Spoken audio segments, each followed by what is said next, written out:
안녕하세요. 반갑습니다. 야주식 재무보고 놀자 신복TV의 신복입니다. 반갑습니다. 오늘은 대체 공휴일입니다. 대체 공휴일날 쉬는 날인데 저도 쉬고 시장도 쉬고 있습니다. 오히려 시장이 쉬는 게 다행이지 않을까 싶을 정도로 지금 EDGC 상황이 좋지 않습니다. 어제 제가 동영상을 올리고 나서 댓글들을 보니까요, 댓글에서 이런 얘기가 있었습니다. 재난사채를 재난사채로 막는다라는 것은 부채로 막는 것이기 때문에 그냥 악재다. 이건 뭐 제가 그 이전에 드린 말씀이고요. 맞습니다. 악재 맞습니다. 단기 악재고요. 그 이후에 또 어떻게 진행될지는 모르겠고요. 그리고 리픽싱이 진행이 됨으로 인해 가지고 주가 하락은 더 끌어올 것이다. 그래서 주가 2,000원대 볼 수 있을 것이다. 뭐 그런 말씀도 하셨습니다. 맞습니다. 그런데 이제 리픽싱이라는 것은 주가 하락을 끌고 왔기 때문에 리픽싱이 되는 것이지, 선제적으로 리픽싱을 하고 주가 하락을 끌고 오는 것이 리픽싱 때문에 주가 하락이 되는 것은 아니죠. 그거는 그렇다라고 해서 꼭 부정을 하는 건 아니고요. 맞습니다. 악재 맞다. 개인으로 따지자면요, 카드 돌려막기죠. 카드 돌려막기이기 때문에 악재가 맞습니다. 만약에 서울젠더 지분 매각이 제때 이루어지지 않아가지고 이런 시나리오들이 나올 수 있다라고 하면, 나올 수 있는 시나리오 중에서 가장 유력한 시나리오를 말씀을 드리고 있는 것일 뿐이지, 이게 이렇게 될 것이다라고 하는 얘기는 아니죠. 이거는 감안을 하셨으면 좋겠고요. 그래서 저는 물론 솔젠트 매각으로 인해 가지고 유동성 확보고 자금이 확보가 되고, 그래서 이 시장에서 보는 위험이 완전 해지가 됐을 때, 그리고 30위가 들어오지 않을 때 가장 좋은 모양새가 나온다라는 것 저도 동의합니다. 그래서 제가 주주들한테 우리 모여가지고 이런 솔젠트 지분 매각 촉구를 하자라고 제가 주장을 한 것이고요. 이 그림이 가장 좋습니다. 그런데 이 그림이 제때 나오지 않는다라고 하면 나올 수 있는 시나리오 가정하에 지금 말씀을 드리는 겁니다. 전원사채가 만약에 나왔을 때, 그러면 왜 주가 하락을 끌고 올 수가 있느냐?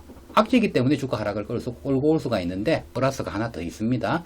제가 우리 지금 댓글 다신 분, 문수님인가요? 문수님의 댓글에 부연을 조금 더 해드리도록 하겠습니다.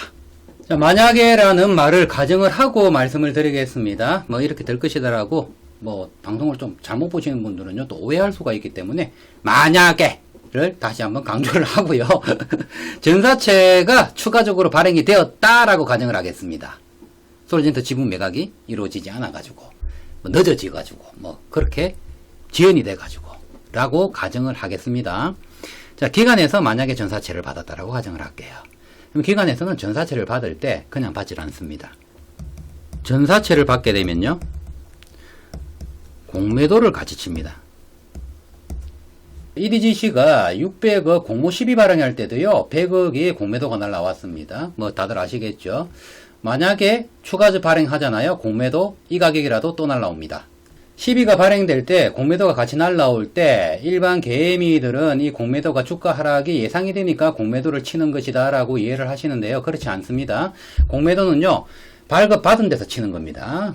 이 공매도를 쳐야지 필연적 수익을 낼 수가 있습니다. 12를 400억을 받았다라고 가정을 하겠습니다. 연 1%의 이자, 그리고 만기 3년짜리로 가정을 할게요. 3% 이자율로 12를 받았다라고 가정을 하겠습니다. 현 주가가 10,000원이라고 가정을 할게요. 10이라는 것은 상한 권리도 있고요. 그리고 전환 권리도 있죠. 수익이 났을 때는 전환권 행사를 할 수 있는 전환권이 있고요. 여기에는 수익이 안 날 때는 상한권 행사할 수 있는 상한권이 있죠. 자, 이렇게 두 가지로 나눌 수가 있습니다. 자, 그러면 수익률을 한 3년 후에 만기 시에 50%가 주가가 상승을 했다라고 가정을 하겠습니다. 그러면 주가가 15,000원이 되겠죠. 자, 그럼 이 전환사채는 400억이 얼마가 되죠? 600억이 될 것입니다. 그러면 수익금은 200억이 수익금이 되는 거죠. 그러면 전환권 행사를 하면 되겠죠. 그런데 3년 후에 마이너스 50%가 되었다라고 가정하겠습니다. 그러면 주가는 5,000원이 되겠죠. 마이너스 50%가 되면요.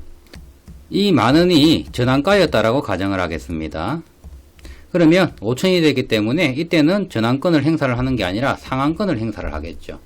그러면 400억이 3년이기 때문에 3%의 이자를 받고 상환을 하면 되겠죠. 그러면 수익금이 얼마 정도 되냐 그러면요. 12억의 이익을 낼 것입니다. 그러면 떨어져도 12억을 이자를 받기 때문에 12억의 이익금이 생길 것이고요. 만약에 50% 상승을 한다라고 하면 200억의 이익금이 생기겠죠. 이게 전환사채입니다. 그런데 여기에서 공매도가 왜 들어오느냐? 이때 여기에 공매도를 같이 친다라고 가정을 하겠습니다. 얼마? 딱 반만 치겠습니다. 200억을 공매도를 치겠습니다. 이건 색깔을 바꿀게요. 똑같은 조건으로 말씀을 드리겠습니다. 이전하고 공매도 없을 때 하고 여기에서 주가가 만원에서 15,000원으로 올라서 수익률이 50%가 났기 때문에 200억 수익은 똑같겠죠. 그런데 여기에서 손실금이 발생을 합니다. 어떤 손실금이 발생을 하느냐? 공매도 200억에 달한 손실금이 발생을 하겠죠. 그러면 주가가 반으로 떨어졌기 때문에 만원이 5천이 됐기 때문에 이게 반토막 났겠죠. 그러면 손실금이 100억이 생기는 거예요. 엄청나게 많이 생깁니다. 그러면 여기에서 또 뭐가 발생을 하냐 그러면요. 공매도는 빌려오는 거잖아요. 그죠? 그러면 이자를 내야 될 겁니다. 연 1%라고 가정을 하겠습니다. 기관 투자자들은 어차피 상한기간이었기 때문에 공매도에 갚을 이자만 내고 있으면 됩니다. 적은 이윤만 내고 있으면 돼. 1%라고 가정을 하겠습니다. 그러면 200억을 빌려왔을 때 지금 나올 수 있는 손실금이 있죠.